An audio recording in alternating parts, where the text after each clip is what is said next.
आप सभी को नमस्कार। स्वागत है आप सभी का नारायण सर क्लासेस के इस नए वीडियो में। आज का हमारा टॉपिक होगा कक्षा 12 का जीव विज्ञान, जिसका चल रहा है अध्याय 3 और अध्याय 3 का एक भाग बताया जा चुका है और आज हम बताने वाले हैं भाग 2। आज जो है भाग दूसरा हम बताएंगे। भाग 1 में हमने बताया था कि मनुष्य में जनन किस विधि द्वारा होता है। आप लोगों ने खूब अच्छे से जाना था कि मनुष्य में जो है जनन लैंगिक विधि द्वारा होता है और लैंगिक विधि के होते हैं चरण घटनाएं और 3 घटनाएं होती हैं। कौन कौन सा? तो एक निषेचन पूर्व घटना, एक दूसरा निषेचन और तीसरा निषेचन पश्च घटना। वहाँ पे हम लोगों ने सीख लिया था कि मनुष्य के नर जननांग कौन कौन से होते हैं और नर जननांग में बताया गया था कि उसको 2 भागों में बांटा गया। एक को कहा जाता है प्राथमिक जनन अंग और दूसरे को कहा जाता है सहायक या द्वितीयक जनन अंग। तो प्राथमिक जनन अंग कौन सा होता है? तो वृषण बताया गया है। इसी में जो है नर युग्मक का निर्माण होता है। उसके बाद से सहायक जनन अंग के भी बारे में हमने बात कर लिया था। इस वीडियो में हम सबसे पहले जानेंगे मादा जनन अंग के बारे में और उसके बाद से हम 3 घटनाओं को दोहराएंगे। जो पहला घटना होगा निषेचन पूर्व प्रवस्था, निषेचन पूर्व घटना, दूसरा निषेचन, तीसरा जो होगा निषेचन पश्च घटना।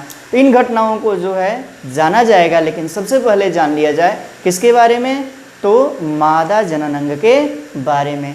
मादा जनन अंग के बारे में जानने से पहले भाग 1 के कुछ क्वेश्चन हैं जिसको कि आपको कमेंट बॉक्स में देना है। ये कौन कौन से क्वेश्चन हैं? तो यहाँ पे हमने 5 क्वेश्चन लिख रखा है, देख लीजिए। पहला क्वेश्चन होगा मानव के नर के प्राथमिक लैंगिक अंग का नाम लिखिए, जो कि भाग 1 में हमने बता दिया है और उसको जो है कमेंट बॉक्स में लिख देना है। दूसरा होगा एक वृषण में वृषणीय पिंडकों की संख्या कितनी होती है, इसको भी बताना है। मनुष्य में कितने वृषण होते हैं? 2। और एक पिंडक में, एक वृषण में कितने पिंडक पाए जाते हैं, इसको आपको बताना है। तीसरा जो क्वेश्चन होगा अंतराली कोशिका का नाम लिखिए और चौथा होगा सहायक जनन अंग कौन कौन से होते हैं। बस सहायक जनन अंग कौन कौन से होते हैं उसको 2 भागों में बांटा गया, ये बताया गया था। उसमें का सहायक नलिकाओं का नाम लिख देना है। उसके बाद से 5वां क्वेश्चन होगा वृषण कोश में शरीर के बाहर क्यों स्थित होता है, इसको भी हमने बताया था। तो इस 5 क्वेश्चन को आप जो है कमेंट बॉक्स में इसका उत्तर लिख दीजिए। मैं जो है उस उत्तर को लाइक कर दूंगा, मैं भी कमेंट कर दूंगा, रिप्लाई कर दूंगा। आज जो है हम शुरू कर रहे हैं क्या? तो मनुष्य में मादा जनन अंग, मनुष्य में क्या? तो मादा जनन अंग। देखिए उसी को हम आगे बढ़ाते हैं, जो भाग 1 को हमने छोड़ा था वहीं। हाँ, तो हम लोग इस भाग में बात कर रहे हैं मादा जनन अंग के बारे में। मानव में मादा जनन अंग क्या है, इसके बारे में हम लोग बात कर रहे हैं। तो जिस तरह से नर जनन अंग को जो है 2 भागों में रख करके अध्ययन किया गया था। एक क्या था? प्राथमिक जनन अंग और दूसरा था द्वितीयक या सहायक जनन अंग। उसी तरह से मादाओं के जनन अंग को भी, फीमेल रिप्रोडक्टिव आर्गन को भी 2 भागों में रख करके अध्ययन किया जाएगा। एक है प्राथमिक जनन अंग और दूसरा है द्वितीयक या सहायक जनन अंग। प्राथमिक जनन अंग जो मादाओं का होता है, फीमेल का जो होता है वह होता है अंडाशय यानी कि ओवरी। इसकी जो संख्या होती है 1 जोड़ी होती है। जो अंडाशय होता है फीमेल में, मनुष्य के फीमेल में, वो 1 जोड़ी होता है, यानी कि उसकी संख्या होती है 2। और अंडाशय में ही मादा युग्मक का निर्माण होता है, यानी कि अंड कोशिका का निर्माण जो है मादा क्या कहते हैं, अंडाशय में ही होता है। अब बात कर लेते हैं दूसरे का, जो है क्या? द्वितीयक सहायक जनन अंग। द्वितीयक सहायक जनन ये बहुत सारे होते हैं, उसको हमने यहाँ पर लिख रखा है। द्वितीयक सहायक अंग में कौन कौन से अंग आते हैं? फीमेल रिप्रोडक्टिव आर्गन के जो द्वितीयक सहायक जनन अंग है, सबसे पहले गर्भाशय जो है उटरस, इसको उटरस बोला जाता है या उम्ब, ये दोनों नाम हमेशा याद रखने हैं, जो कि हमने यहाँ पे लिख भी दिया है, गर्भाशय यानी कि उटेरस और उम्ब। और मनुष्य के मादाओं में गर्भाशय एक होता है, गर्भाशय कितना होता है? तो एक। उसके बाद से एक जोड़ी गर्भाशय ग्रीवा, एक जोड़ी गर्भाशय ग्रीवा, और इसको कहा जाता है सर्विक्स, सर्विक्स। उसके बाद से जो है एक जोड़ी अंडवाहिनी, इसको इंग्लिश में कहेंगे फैलोपियन ट्यूब और ओविडक्ट। उसके बाद से एक योनि होता है वेजाइना, और उसके बाद से बाह्य जननेंद्रिया होती है यानी कि एक्सटर्नल जेनाइटेलिया। उसके बाद से एक जोड़ी स्तन ग्रंथियाँ होती है। तो ये जो है इतने सारे मादाओं में द्वितीयक या सहायक जनन अंग होते हैं। तो मनुष्य के फीमेल रिप्रोडक्टिव आर्गन को भी दो भागों में बांटा गया। एक क्या है? प्राथमिक जनन अंग जो है क्या? अंडाशय यानी कि ओवरी, और मादाओं में जो है फीमेल में जो है एक जोड़ी ओवरी पाया जाता है, यानी कि दो अंडाशय पाए जाते हैं। उसके बाद से द्वितीयक या सहायक जनन अंग है दूसरे नंबर पे, और ये इतने सारे हैं। गर्भाशय है, एक जोड़ी गर्भाशय ग्रीवा है, उसके बाद से एक जोड़ी अंडवाहिनी होती है, एक योनि होती है, और बाह्य जननेंद्रिया होती है, और एक जोड़ी स्तन ग्रंथियाँ होती हैं। इतने सारे जो अंग हैं मिल करके फीमेल रिप्रोडक्टिव आर्गन या फीमेल रिप्रोडक्टिव सिस्टम बनाते हैं। इसको जो है हम फिगर द्वारा दर्शा देते हैं। यहाँ पे हमने एक यहाँ पे फीमेल रिप्रोडक्टिव आर्गन बनाया हुआ, क्या कहते हैं, मादाओं का जो है जनन अंग बनाया गया है। मनुष्य के मादाओं का जनन अंग यहाँ पे बनाया गया है। यहाँ पे जो है आप देख रहे हैं ये बड़ा वाला जो दोनों ओर है, इसको जो है कहा जाता है अंडाशय। क्या? तो अंडाशय यहाँ पे हमने लिख भी रखा है। इसी में जो है अंड कोशिका होते हैं। तो ये क्या है? अंडाशय। अंडाशय की संख्या 2, एक लेफ्ट साइड में और एक राइट साइड में। तो मादाओं में जो है 2 अंडाशय पाए जाते हैं। उसके बाद से ये जो दिख रहा है ये है क्या? गर्भाशयी ग्रीवा, गर्भाशयी ग्रीवा, और इसकी भी संख्या होती है 2। यहाँ पे लिखा गया है क्या? एक जोड़ी जो है गर्भाशयी ग्रीवा, यानी कि 2 जो है गर्भाशयी ग्रीवा जो है मादाओं में मिलता है। उसके बाद से ये है वेजाइना यानी कि योनि। ये क्या है? तो वेजाइना है यानी कि योनि है। उसके बाद से जो है ये दिख रहा है यहाँ से यहाँ तक, ये पूरा भाग जो है कहलाता है क्या? तो अंडवाहिनी यानी कि फैलोपियन ट्यूब, अंडवाहिनी।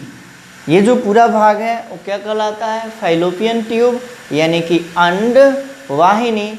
उसके बाद से ये जो दिख रहा है ये क्या है? तो गर्भाशय है, गर्भाशय। एक गर्भाशय जो है मादाओं में पाया जाता है। अंडवाहिनी की संख्या 2 होती है, एक लेफ्ट साइड में और एक राइट साइड में। अब जो है ये जो अंडवाहिनी है इसको भी कुछ भागों में बांटा गया है। जो अंडवाहिनी का भाग किससे? अंडाशय से जुड़ा होता है, इसको जो है कहा जाता है फिम्ब्री। क्या? तो फिम्ब्री। और इसको जो है इंग्लिश में कहा जाता है, हिंदी में बोला जाता है झालर, झालर। उसके बाद से यहाँ से जो आगे बढ़ते हैं तो आगे वाले भाग को बोला जाता है क्या? तो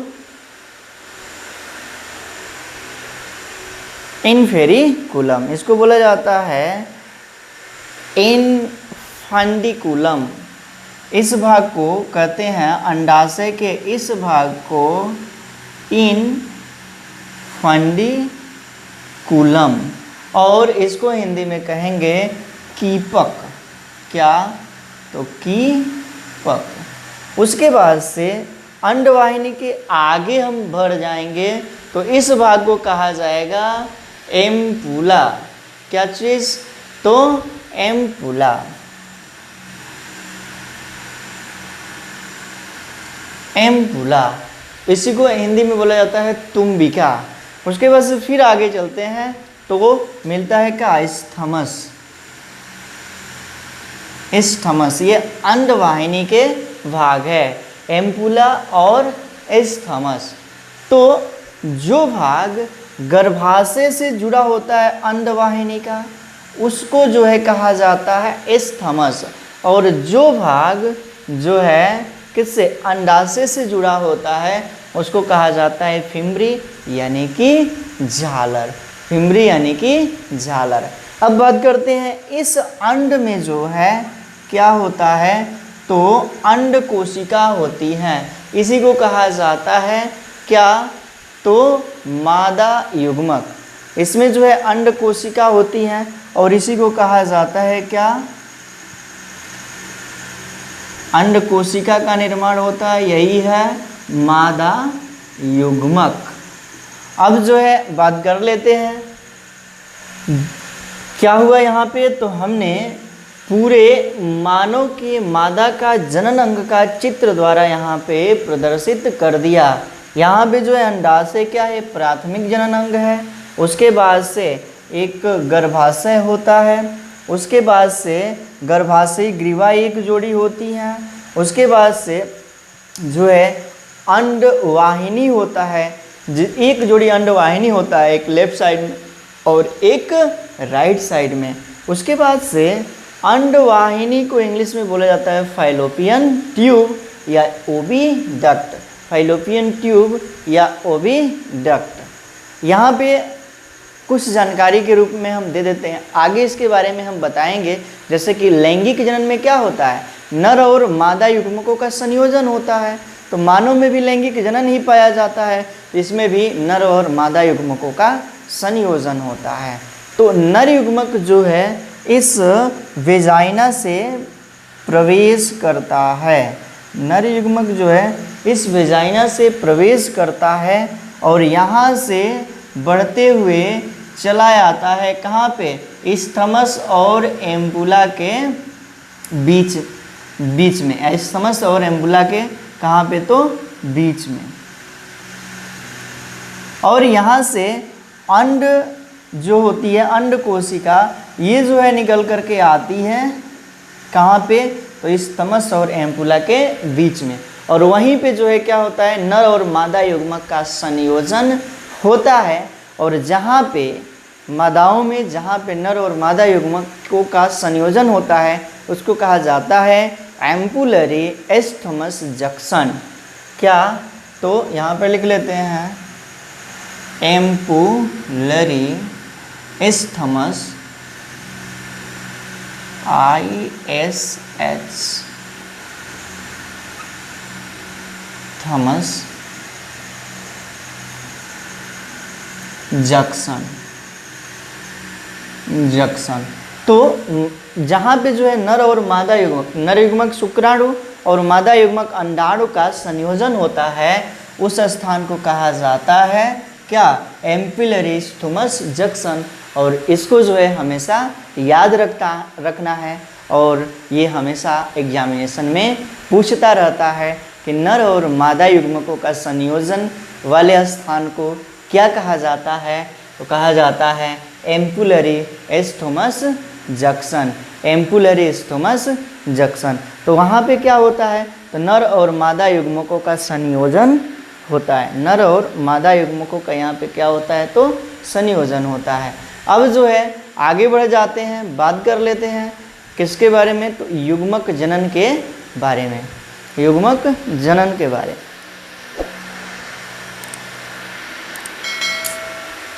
युग्मक जनन है क्या? तो पहले ही बताया गया कि लैंगिक जनन में 3 चरण देखने को मिलते हैं हमें। क्या? तो सबसे पहली बात कि निषेचन पूर्व घटना, और निषेचन पूर्व घटना में 2 क्रियाएं होती हैं, एक युग्मक जनन और दूसरा युग्मक का स्थानांतरण। तो सबसे पहले हम लोग पढ़ेंगे क्या? युग्मक जनन।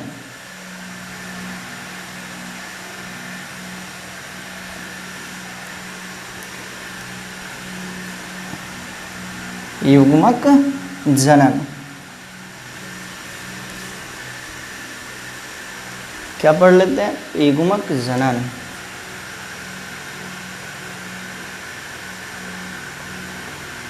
युग्मक जनन, इसको जो है इंग्लिश में बोला जाएगा गेमिटोजेनेसिस। गेमिटोजेनेसिस, युग्मक जनन को कहते हैं गेमिटोजेनेसिस। तो युग्मकों का निर्माण होना, युग्मकों का निर्माण होना ही क्या कहलाता है? युग्मक जनन। युग्मकों के निर्माण को, युग्मकों के निर्माण को क्या कहते हैं? युग्मक जनन कहते हैं। जनन शब्द आ जाता है, इसका मतलब होता है निर्माण होना। तो युग्मकों का निर्माण होना ही क्या कहलाता है? युग्मक जनन। नर में नर युग्मक का निर्माण होगा और मादा जनन अंग में जो है मादा युग्मक का निर्माण होगा। नर जनन अंग में नर युग्मक का निर्माण होगा और मादा जनन अंग में मादा युग्मकों का निर्माण होगा। कब निर्माण होता है? तो युग्मकों का निर्माण जो प्रारंभ होता है वह किशोरावस्था में, किशोरावस्था में, मनुष्य के किशोरावस्था में जो है युग्मकों का निर्माण होता है। और किशोरावस्था का जो समय होता है वह होता है 13 से 14 वर्ष।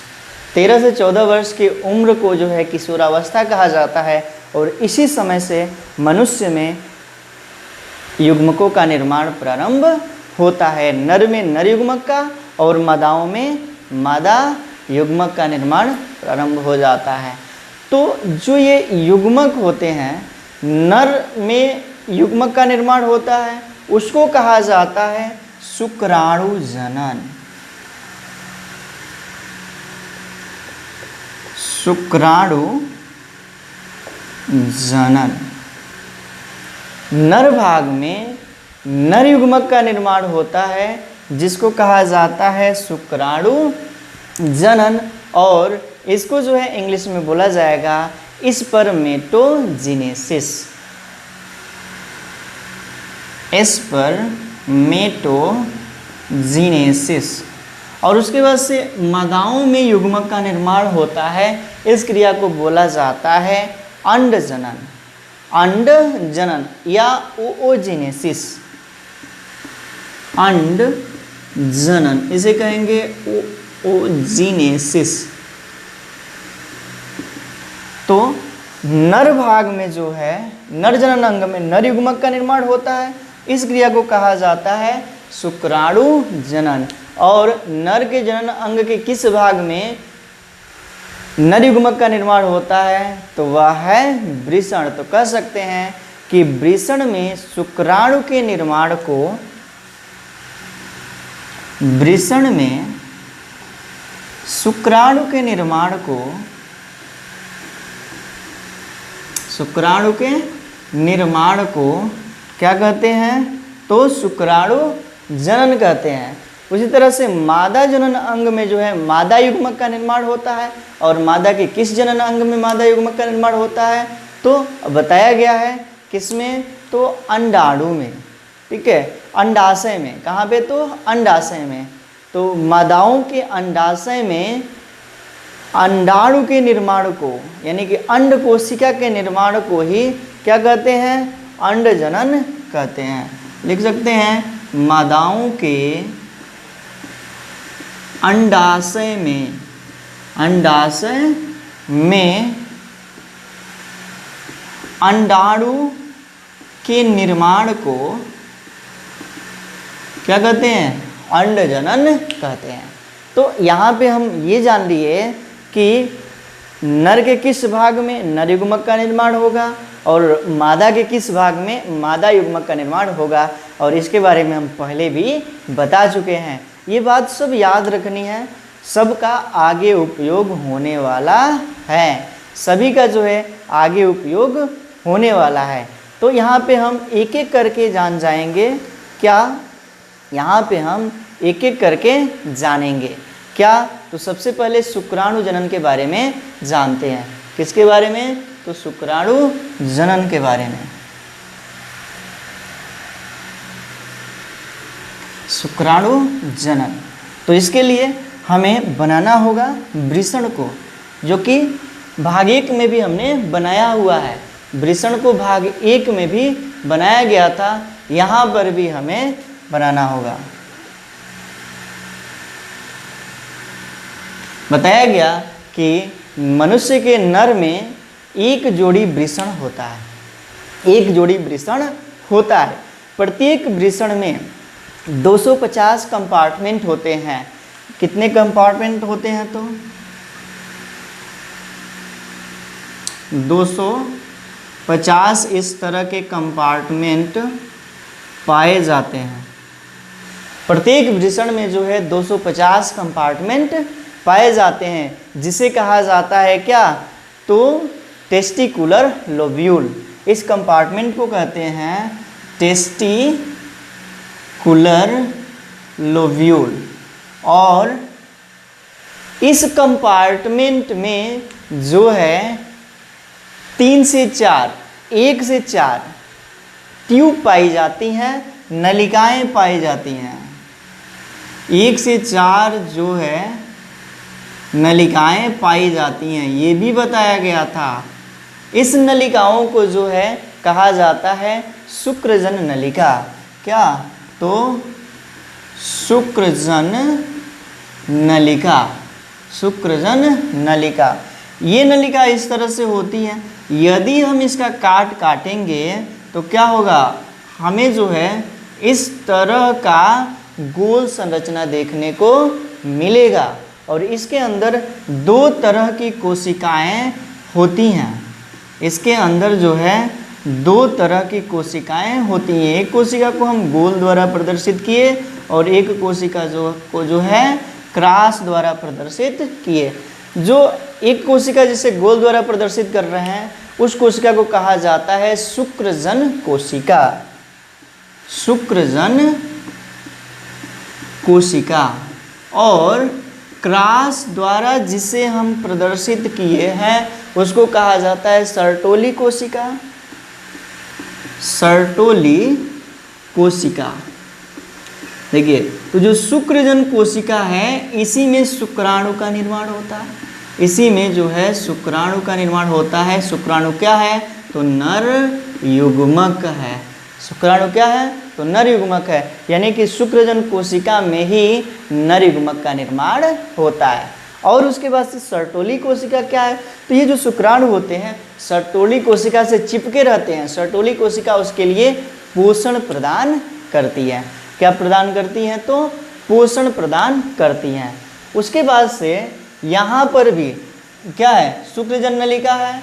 इसमें जो है नलिकाओं के बीच बीच में कुछ कोशिकाएं पाई जाती हैं, कोशिकाएं पाई जाती हैं। इन कोशिकाओं को क्या कहते हैं? अंतराली कोशिका या लीडिंग कोशिका, अंतराली कोशिका, या इसी को कहेंगे क्या? लीडिंग कोशिका। अंतराली कोशिका या लीडिंग कोशिका। इसका कार्य क्या होता है? तो नर हार्मोन का स्रावण करना। नर हार्मोन को बनाने वाली ये जो कोशिका है, कौन? अंतराली कोशिका यानी कि लीडिंग कोशिका। इसके बारे में भी हम डिटेल्स में बताए हुए हैं। अब हम ये जानेंगे कि यहाँ पे शुक्रजन कोशिका में, शुक्रजन कोशिका में जो है नर युग्मक का निर्माण कैसे होता है। तो यहाँ पे हम इसे बना रहे हैं।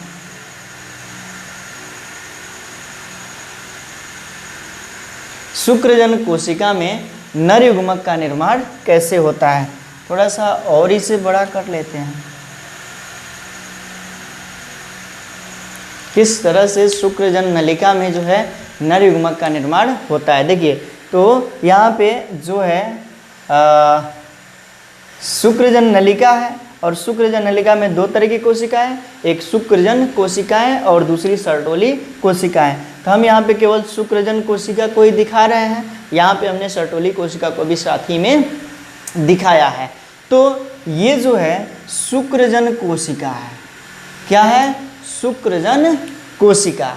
और यह कोशिका जो होती है डिप्लॉयड होती हैं 2n। इसमें जो है गुणसूत्रों की संख्या 46 होती है, यानी कि 46 गुणसूत्र इसमें होती है। इसे क्या कहेंगे? तो शुक्रजन कोशिका। और इसी को जो है इंग्लिश में कह लिया जाएगा क्या चीज़? तो स्पर्मेटोगोनिया। स्पर्मेटोगोनिया। अब जो है क्या होता है? तो इसमें होता है समसूत्री विभाजन। इसमें जो होता है क्या? समसूत्री विभाजन। तो समसूत्री विभाजन होगा तो एक कोशिका दो कोशिकाओं में परिवर्तित हो जाएगी। कौन सा विभाजन होगा? तो समसूत्री। और फिर से ये 2n ही होगा। इधर भी एक कोशिका आएगी, इसमें भी क्या होगा? गुणसूत्रों की संख्या 2n, यानी कि 46 गुणसूत्र ही इसमें भी देखने को मिलेंगे। अब जो है यहाँ पे इस कोशिका को हम क्या कहेंगे? तो प्राथमिक शुक्रजन कोशिका। इस भाग को हम मिटा ले रहे हैं। इसे क्या कहेंगे? तो प्राथमिक शुक्रजन कोशिका। इसी को जो है इंग्लिश में कहा जाएगा प्राइमरी स्पर्मेटोगोनिया। Primary spermatocyte. इसे कहेंगे क्या? Primary spermatocyte. उसके बाद से फिर होता है प्राथमिक शुक्रजन कोशिका में अर्धसूत्री विभाजन। अर्धसूत्री विभाजन। और ये अर्धसूत्री फर्स्ट विभाजन होगा। दो बार जो है अर्धसूत्री विभाजन होता है कोशिकाओं में, और अर्धसूत्री विभाजन केवल जनन कोशिकाओं में ही होता है और किसी कोशिका में नहीं होता है। तो क्या होगा यहाँ पे? इस जो प्राथमिक शुक्रजन कोशिका है इसमें होगा अर्धसूत्री विभाजन, और जिसके परिणाम स्वरूप जो है बनेंगे क्या? इसका आधा गुणसूत्र ही आएगा यहाँ पे। तो गुणसूत्रों की संख्या यहाँ पे आधा हो जाएगी, यानी कि n हो जाएगा, और इसको कहा जाएगा द्वितीयक शुक्रजन कोशिका। इसे क्या कहेंगे? तो द्वितीयक शुक्रजन कोशिका। द्वितीयक शुक्रजन कोशिका। इसको इंग्लिश में कहेंगे secondary. Secondary spermatocyte. Secondary spermatocyte. तो यहाँ पे हो गया अर्धसूत्री विभाजन फर्स्ट, और इससे बन गया क्या? द्वितीयक शुक्रजन कोशिका। अब जो है इसमें होता है क्या? अर्धसूत्री विभाजन सेकेंड। अर्धसूत्री विभाजन सेकेंड, और जिसके परिणाम स्वरूप जो है क्या बनते हैं? जिसके परिणाम स्वरूप जो है बनते हैं द्वितीयक क्या कहते हैं? शुक्राणु प्रसु। जिसके परिणाम स्वरूप बनते हैं क्या? शुक्राणु प्रसु। और इसको जो है इंग्लिश में कहा जाएगा क्या? स्पर्मेटिड। स्पर्मेटिड। उसके बाद से इस कोशिका में भी विभाजन होगा, और इसमें भी बनेंगे क्या? शुक्राणु प्रसु। और इसमें जो क्या कहते हैं गुणसूत्र होंगे वो n ही होगा, यानी कि अगुणित ही होगा। अब जो है ये जो शुक्राणु प्रसु है, प्रत्येक शुक्राणु प्रसु जो है शुक्राणु में परिवर्तित हो जाता है। प्रत्येक शुक्राणु प्रसु जो है किस में परिवर्तित हो जाता है? तो शुक्राणु में परिवर्तित हो जाता है। इस तरह से जो है एक प्राथमिक शुक्रजन कोशिका से जो है 4 शुक्राणुओं का निर्माण होता है। एक प्राथमिक शुक्रजन कोशिका से जो है 4 शुक्राणुओं का निर्माण होता है। ये क्या है? तो शुक्राणु है। क्या है? तो शुक्राणु। इसको इंग्लिश में कहेंगे स्पर्म। और यही क्या है? नर युग्मक है। यही क्या है? तो नर युग्मक है। तो यहाँ पे क्या हुआ? तो शुक्र जनन कोशिका से नर युग्मक का निर्माण हो गया। और नर युग्मक के निर्माण को ही कहा जाता है क्या? तो नर युग्मक के निर्माण को ही कहते हैं क्या? शुक्र जनन। क्या कहते हैं? तो एक मिनट, शुक्राणु जनन। नर युग्मक के निर्माण को ही कहा जाता है शुक्राणु जनन। इतना बात याद रखना है। फिर से हम इसे रिपीट कर दें। फिर से रिपीट कर देते हैं। मिटाते हैं ये भाग। जो ये भाग हम लिखे हैं उसी भाग को जो है हम फिर से रिपीट कर दे रहे हैं। क्या है यहाँ पे? तो शुक्राणुजन कोशिका में सबसे पहली बात कि ये है शुक्राणु जन कोशिका। और ये शुक्राणुजन कोशिका कैसी होती है?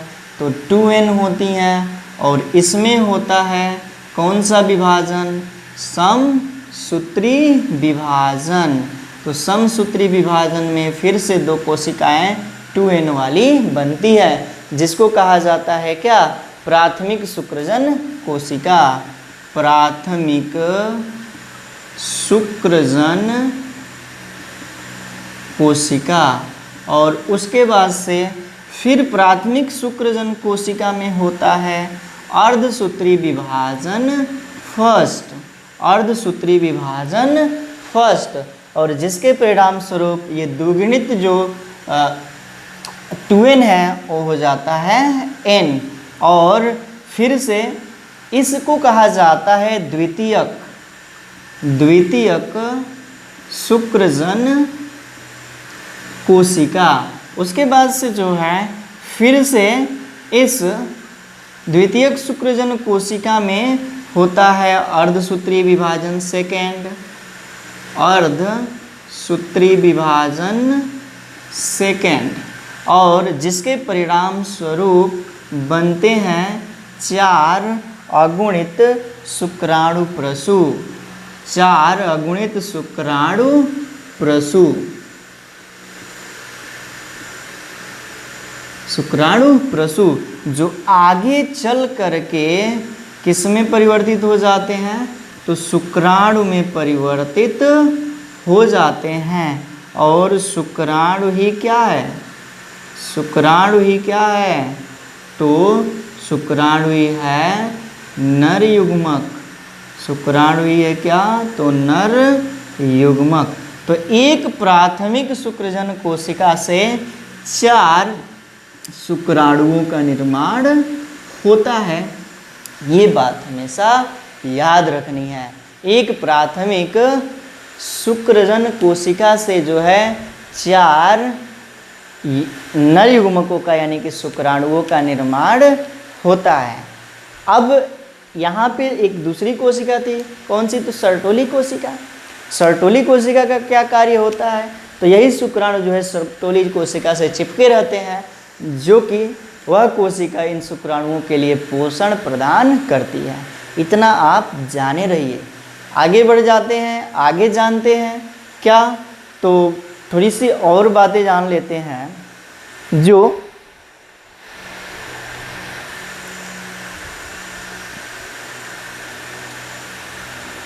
वहाँ पे जो है एक कोशिका बताया गया था क्या? तो अंतराली कोशिका। अंतराली कोशिका क्या करती हैं? तो नर हार्मोन का स्रावण करती है। नर हार्मोन का स्रावण करती हैं। तो वहाँ पे होता है क्या? तो GnRH हार्मोन्स। GnRH हार्मोन्स जिसको कि कहते हैं क्या? Gonadotropic releasing hormone. Gonadotropic releasing hormone.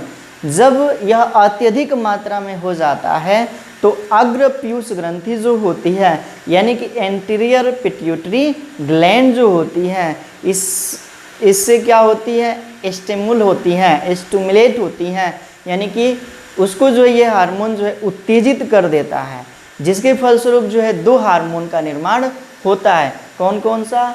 तो एक है एलएच हार्मोन और दूसरा है क्या, पीएसएच हार्मोन। उसके बाद से जो एलएच हार्मोन होता है वो लीडिंग कोशिका पर एक्ट करता है। जो एलएच हार्मोन होता है वो लीडिंग कोशिका पर यानी कि अंतराली कोशिका पर कार्य करता है, जिसके परिणाम स्वरूप नर हार्मोन की उत्पत्ति होती है। नर हार्मोन जो है स्रावित होता है, जिसका नाम है क्या, टेस्टोस्टेरोन। टेस्टोस्टेरोन। तो ये बात भी आप याद रखिएगा। अब जो है आगे बढ़ जाते हैं, आगे हम जानेंगे क्या, तो शुक्राणु की संरचना। शुक्राणु की संरचना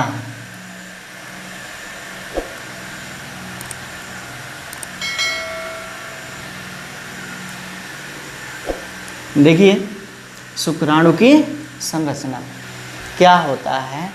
तो हम सबसे पहले इसका जो है फिगर बनाएंगे।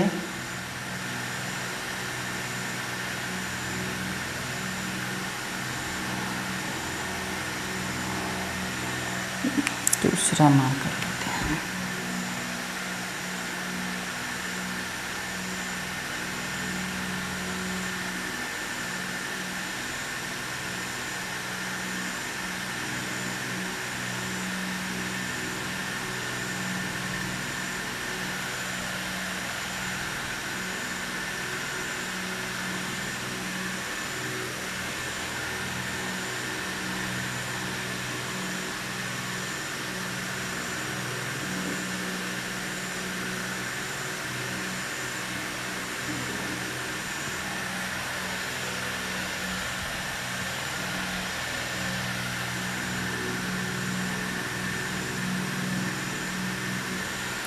देखिए शुक्राणु की क्या है, तो संरचना है ये।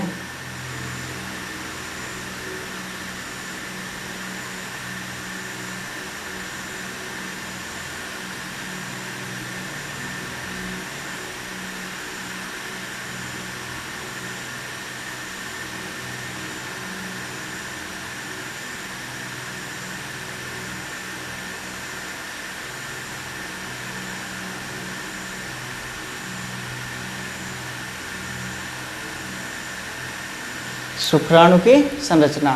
तो ऊपर जो है एक गोल पोर्शन दिखाई दे रहा है, इस भाग को बोला जाता है हेड।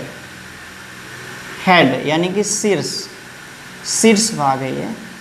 उसके बाद से ये जो भाग दिखाई दे रहा है इसको जो कहा जाता है मिडिल पीस, मध्य भाग, मिडिल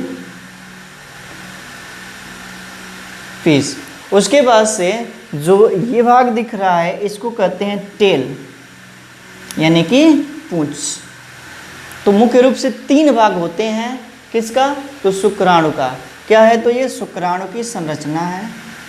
शुक्राणु की संरचना। तो जो ऊपर वाला भाग दिखाई दे रहा है, जो ऊपर वाला भाग दिखाई दे रहा है उसमें इसके सबसे ऊपर वाले भाग को बोला जाता है एक्रोसोम। एक्रोसोम नाम याद रखना है। और बीच में एक होता है क्या, न्यूक्लियस यानी कि केंद्रक। बीच में होता है एक क्या चीज, तो न्यूक्लियस। उसके बाद से मिडिल पीस में पाया जाता है माइटोकॉन्ड्रिया। माइटोकॉन्ड्रिया। उसके बाद से टेल भाग जो है इसके जो है अंत वाले भाग को बोला जाता है end piece. End piece. Mitochondria की जो संख्या होती है मिडिल भाग में होती है 10 से 40। माइटोकॉन्ड्रिया की जो संख्या होती है वह 10 से 40। अब जान लेते हैं एक्रोसोम का क्या कार्य होता है। तो एक्रोसोम जो है कुछ केमिकल का श्रावण करता है। एक्रोसोम क्या करता है, तो कुछ केमिकल का श्रावण करता है। जैसे कि अंड कोशिका, जो नर युग्मक जो मादा युग्मक जो होता है, अंड कोशिका होता है, उसके बाहर एक लेयर होती है, उसके बाहर जो है एक लेयर होती है, क्या होती है, तो उसके बाहर जो है एक लेयर होती है, और वह लेयर जो है बनी होती है किसका, जोना पेलिसोडा का, जोना पेलिसोडा। और ये जो केमिकल होते हैं, रसायन होते हैं, इसी को छिद्रित कर देते हैं, जिसके द्वारा जो है स्पर्म जो है अंडाशय में प्रवेश, अंड कोशिका में प्रवेश कर जाता है। ये कार्य किसका होता है, तो एक्रोसोम का होता है। उसके बाद से माइटोकॉन्ड्रिया क्या करता है, तो टेल के लिए ऊर्जा प्रदान करता है। माइटोकॉन्ड्रिया को ऊर्जा गृह भी कहा जाता है कोशिका का। और माइटोकॉन्ड्रिया जो है क्या करता है, इसके लिए जो ऊर्जा प्रदान करता है, जिसके द्वारा कि इसमें गति होती है। ये गति करते हुए जो है कहाँ पे, अंड कोशिका के पास पहुँचता है, यानी कि मादा युग्मक के पास पहुँचता है। कौन, तो शुक्राणु। तो यहाँ पे जो है आपने जान लिया किसके बारे में, तो शुक्राणु जनन के बारे में, शुक्राणु जनन का निर्माण कैसे होता है। अगले भाग में हम बताएंगे मादा युग्मक के निर्माण को, जिसको कहेंगे अंड जनन, यानी कि ओओजिनेसिस। तो इसके लिए हम अगले भाग में जो है मादा जनन को कंप्लीट करेंगे। तब तक के लिए धन्यवाद। तब तक के लिए जो है आप वीडियो देखते रहिए, नोट्स बनाते रहिए और वीडियो को लाइक शेयर करते रहिए। मिलते हैं अगले वीडियो में। धन्यवाद।